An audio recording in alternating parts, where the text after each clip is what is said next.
All right, so we've taken all the components out of the box, and this is what you should receive. We've got 5 internal anchor stakes. We've got 12 external ground anchors. We've got the drive rod, also known as a stake driver.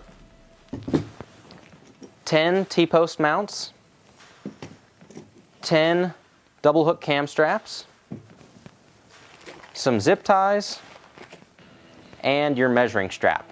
Now remember, it does not come with T-posts, so you will need to provide 10 of those yourself. Alright, so here are a few things you'll need before you head out to the trap site. You'll need 10 6.5 to 7 foot T-posts. You'll need a T-post driver, a mini sledge, a 1/2 inch socket and driver, or even a 1/2 inch wrench will work, and some sort of marking tape. We've got electrical tape here, but you could even use duct tape or spray paint. Alright, so before you get started putting the T-posts in the ground, you're going to want to measure out your 5-foot distance on all 10.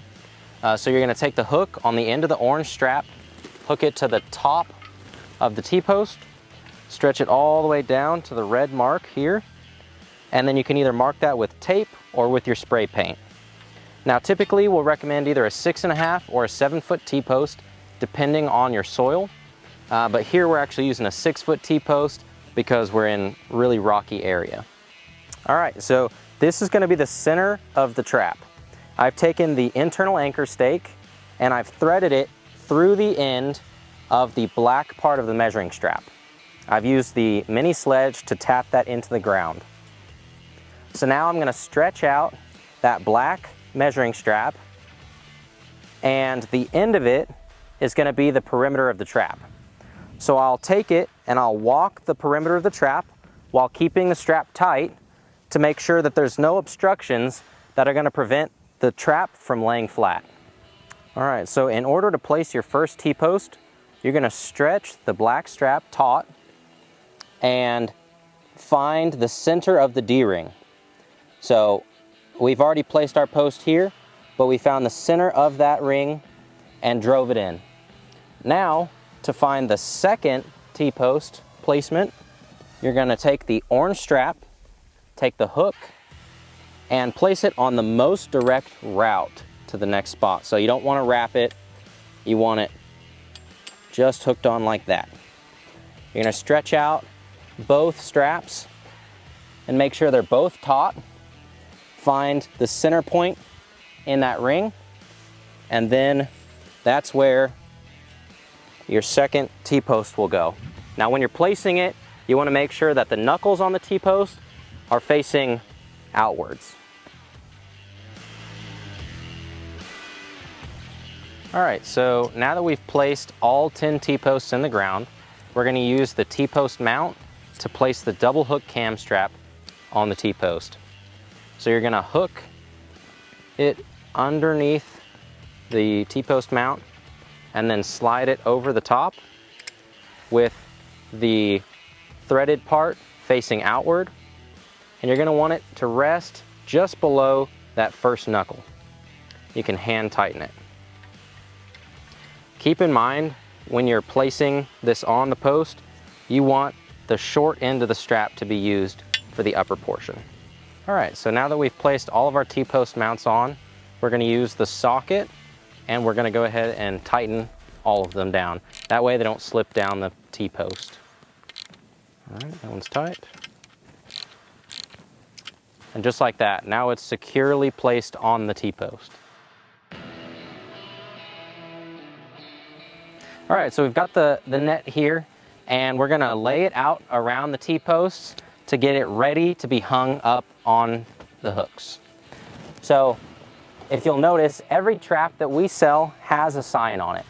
You're going to want the sign to be facing upward and facing towards the outside of the trap. That helps you orient the trap in the correct direction. It's also near what we call the seam of the trap, and when we place it on the T-post, this is the first one you're going to want to attach. So we're going to go ahead and lay it out now. Yes. So we've got this center stake here. Be sure to leave this here because it'll be important for further measurement after we hang the net. All right, so we've got the trap laid out in a somewhat of a circle, and we're gonna go ahead and start hanging it on each T-post. All right, so we're working with the sewn in version of the trap, and you're gonna find the seam that runs down next to the sign, and you're gonna notice at the very top there's gonna be 2 hog rings, one on either side of the seam. You're gonna wanna get both of those hog rings over the T-post but under the double hook cam strap. So you're gonna place the first one over and bring it under, just like that. This is gonna be the toughest part of the trap to attach to the double hook cam strap, and that's because there's 2 ropes that you have to place under it. If it gives you a little bit of trouble, don't be discouraged. All right, so we've moved down to the next T-post over, and we followed the top line of the trap to our next hog ring. So we're gonna place that over the T-post and under the hook, just like we did with the previous one.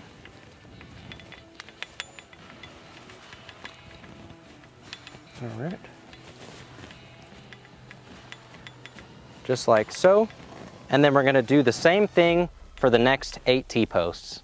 All right, so we've placed the net on all 9 T-posts and we're left with just the last one. So oftentimes the net can be pretty tight at this point. And so what we like to do is place our knee into the T-post and kind of press your body weight into it. That helps give you a little bit more wiggle room to place that net over the top. So you push it in, hook it on. All right, now I've let go and that net is set well. So now we're gonna find the placement of your external ground anchors. You're gonna take the orange portion of the strap and take the hook, place it on your T-post. And you're gonna stretch that out until you find the black mark. Now when you're placing this anchor in the ground, be sure to look past this T-post and line it up with the center of the trap and the T-post on the other side.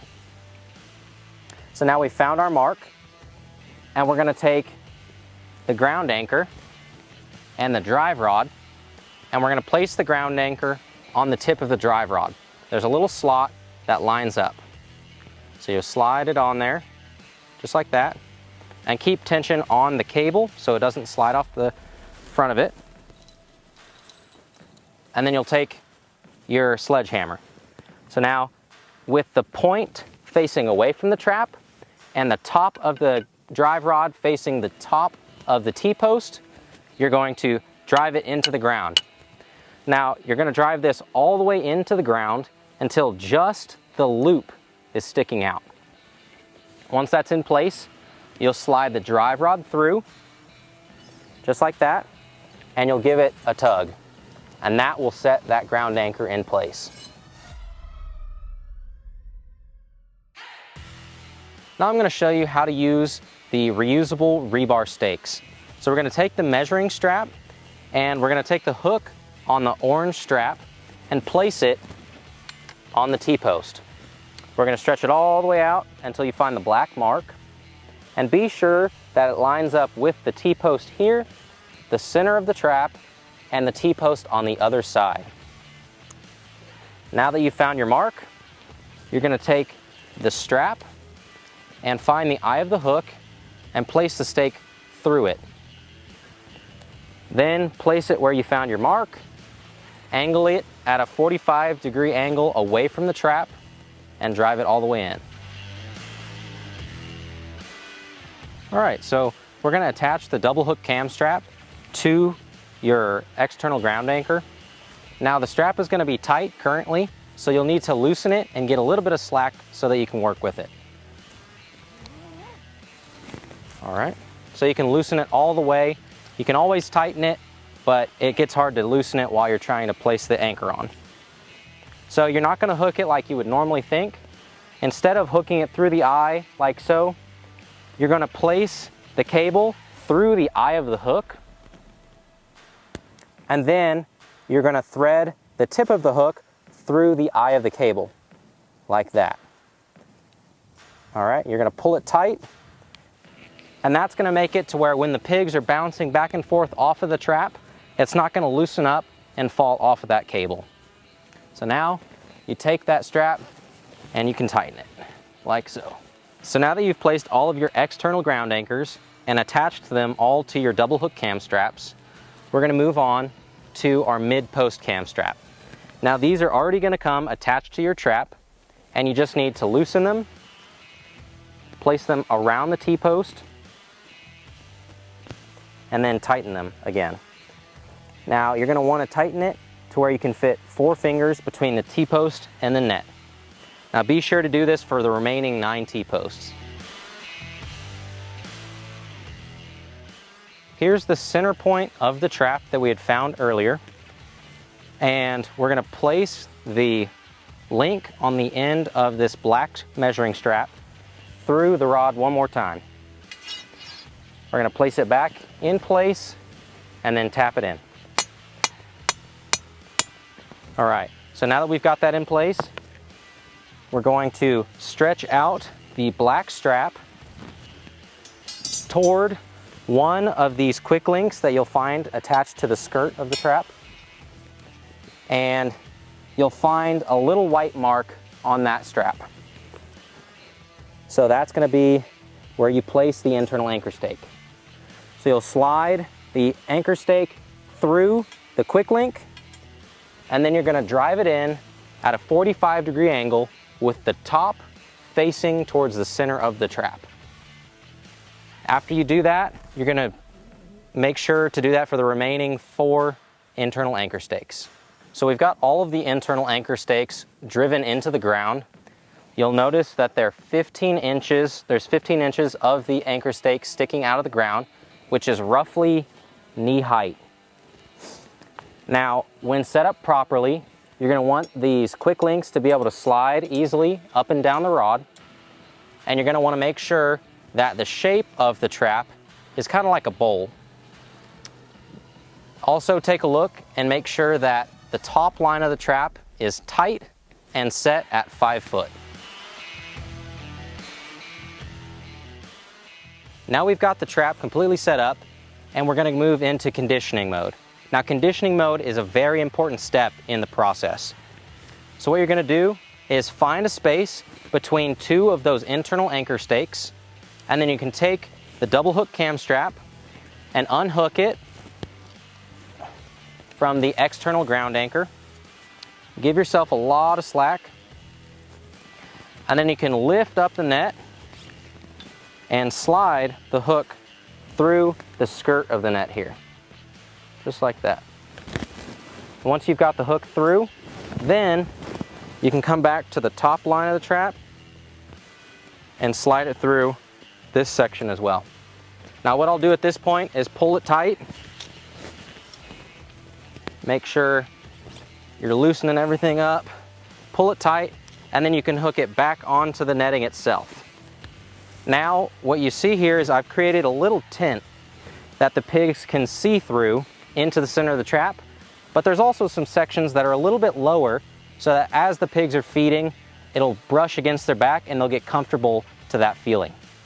Now, when you're placing this in conditioning mode, you want to be sure to set it on one side and again on the opposite side of the trap. And this kind of creates a runway where those pigs can see through the entire trap. Now, when setting it in conditioning mode, you can do this with the internal anchor stakes set or without it, just depending on how high you want to set that net. You know, oftentimes we'll see with trap shy pigs, we like to pick the net up just a little bit higher than other pigs. All right, so now that we've got the trap set up in its conditioning mode, I'm gonna give you a few tips about baiting and getting it ready to pull pigs into the trap. So you're gonna want to start with about 90% of the bait on the outside of the trap and 10% on the inside. Now when you're placing the bait, it doesn't have to be next to the trap. It can be, you know, a good distance away. So you just wanna walk around the trap and give it a few handfuls of corn all the way around to get those pigs used to the trap without forcing them right up next to it. Now we're going to place the trap in set mode, and we're going to unhook the double hook cam strap that we placed during conditioning mode. So you're going to unhook it and place it back through the net.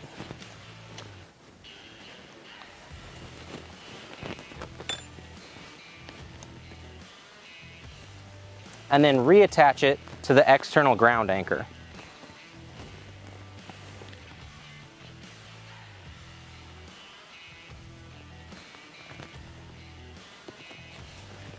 Once that's done, be sure that all of the straps around the trap are tight, and be sure that you fix the other side as well, back to set mode. Now that we have the trap in set mode, we're going to move on to one of the most important steps, and that is baiting the trap. When you place your bait down, you want to keep it out of the skirt and as close to the center as possible.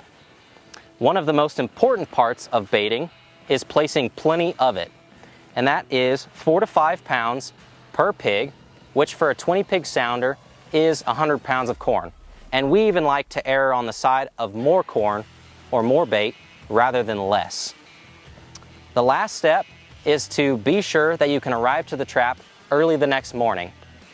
Try to arrive as close to sunrise as possible.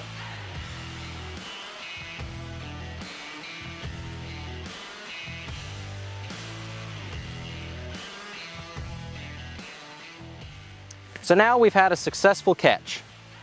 We want to park the vehicle 100 to 200 yards away from the trap site and approach it slowly while the pigs can visually see you walking up.